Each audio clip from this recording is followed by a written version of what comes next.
A new Starfield update was released yesterday, and looking at the patch notes, nothing interesting.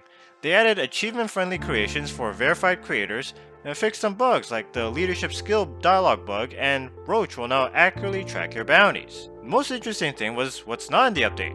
Around the same time, Bethesda released 2 new DLCs onto the creation platform, one of which is a new vehicle called the Deimog, and in this video we're gonna test it and put it through its paces and compare it to the Rev 8. Now the Rev 8, in my opinion, is garbage. I mean, it's faster than running on foot, but it still feels slow. It offers almost no protection in combat, and the turret is underpowered compared to other guns, even if you fully upgraded your skills. So if the trailer is any indication, the question is, how much better will the Deimog be compared to the Rev 8? Since this is a creations mod, the Deimog will be available immediately as soon as you've added it and downloaded it into your creations for free, unlike the Rev 8. So first, let's test their speed. Here they are, side by side, driving in a straight line.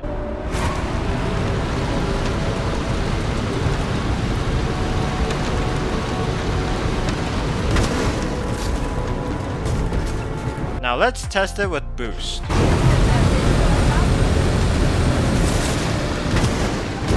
So it's obvious that the Deimog is faster than the Rev 8. Here are the times for how long it took for both of them to hit the barrier with and without boost. Honestly, I wish the Deimog was faster. I mean, it is faster than the Rev 8, but driving a Prius feels faster than this. Next, let's compare their boost height. Now this isn't scientific, it's me eyeballing using photo mode, but it's close enough. The jump height between them look very similar. The Deimog looks like it's a little bit higher, but overall they're roughly the same. Looking at the stats, we can see that the Deimog is superior to the Rev 8 in every way. And of course, as you can see, the integrated rocket launcher packs a lot of punch and killed the Ecliptic in about 4 shots. That's with only level 1 demolition skill. Meanwhile, with the Rev 8, it took a lot more shots to kill the Ecliptic, and that's with max laser weapon skill. And the Deimog can pack a lot more punch if I leveled up these skills. So yeah, it's not even close. Now the Deimog also has more than double the armor of the Rev 8. But what does that actually look like? Well, there's no scientifically accurate way to test it. The AI is extremely fickle. But I tried. And according to this highly unscientific test, it does make a difference. And if you combine it with the Deimog's firepower, I'm pretty sure it's much more viable for combat than the Rev 8. The Deimog is superior to the Rev 8 in every way. As a result, the Deimog has rendered it obsolete. It is so much better that if you haven't downloaded any vehicle mods in Starfield yet, this is essentially a must-have. Speaking of vehicles, Todd Howard recently talked about the criticisms of Shattered Space and lamented whether they released vehicles too soon. Now if you saw my Shattered Space review, you'll know I criticized the lack of new features and new stuff to do, and the story. And Todd Howard thought that if they had just released vehicles at the same time as Shattered Space, people would have liked Shattered Space more, which I think misses the point. And Phil Spencer talked about this as well, but let's assume that was true.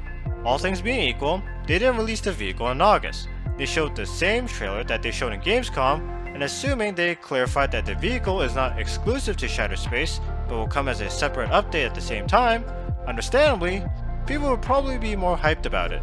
Then Shattered Space launches and we also get the Rev 8 at the same time. What then? Well, again, all things being equal, I would still say the Rev 8 kinda sucks, and it's not exactly game changing, so Shattered Space would still suck.